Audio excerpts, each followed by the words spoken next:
एक बार क्वेश्चन को पढ़ लेते हैं। लिखा हुआ physical quantity Q is related to the 4 observables this and this, ठीक है, ऐसा फॉर्मूला दिया हुआ है Q का।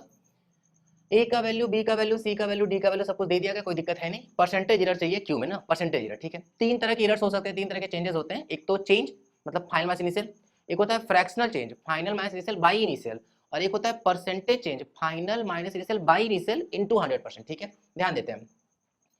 सबसे पहले अगर हम लोग एरर्स की बात करें तो एरर के केस में जब भी चेंजेस जो होते हैं वो कम कम से होते हैं तो हम लोग पावर को कोफिशिएंट बना देते हैं।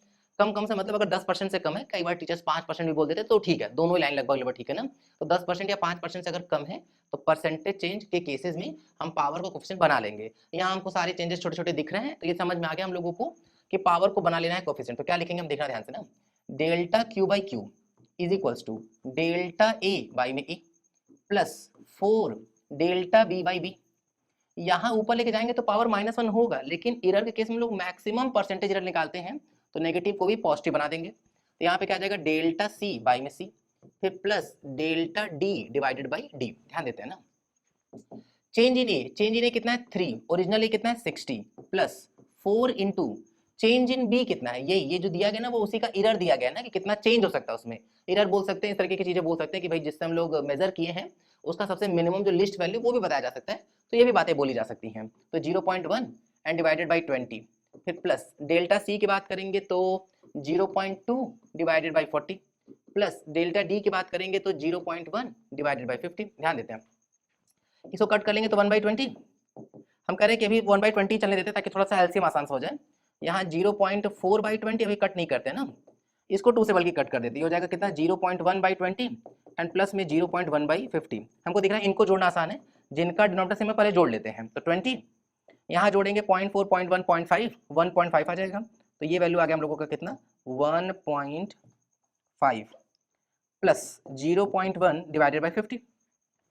अगर हम लोग इसका एलसीएम लें तो यहाँ पे हम लोग को क्या मिल जाएगा भाई, इसका एलसीएम तो 100 आएगा। 25 जा 5 का मल्टीप्लाई कर लेंगे तो 7.5 फिर प्लस यहाँ पे आएगा 2 से मल्टीप्लाई कर लेंगे तो 0.2, ये वैल्यू कितना आ जाएगा 7.7 डिवाइडेड बाई 100। ध्यान देते हैं ये किस चीज का वैल्यू चल रहा है, ये चल रहा है delta Q divided by Q का वैल्यू 7.7 बाई 100, ठीक है ना।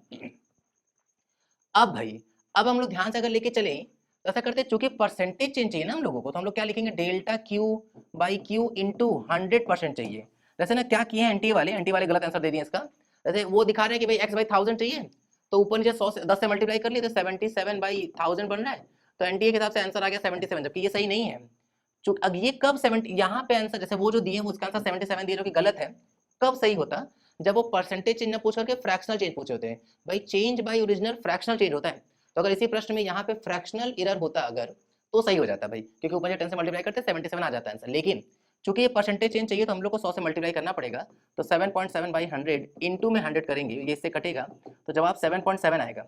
लेकिन उसका वैल्यू x बाई 1000 दिया तो हम ऊपर नीचे 1000 से मल्टीप्लाई कर रहे हैं, तो 7.7 इंटू 1000 डिवाइडेड बाई 1000, तो ये जो वैल्यू आएगा वो 7700 आएगा एंड डिवाइडेड बाई 1000 तो चल ही रहा है। तो हम लोग कंपेयर करेंगे तो जो x का वैल्यू आएगा वो 7700 आएगा, ये होना चाहिए था।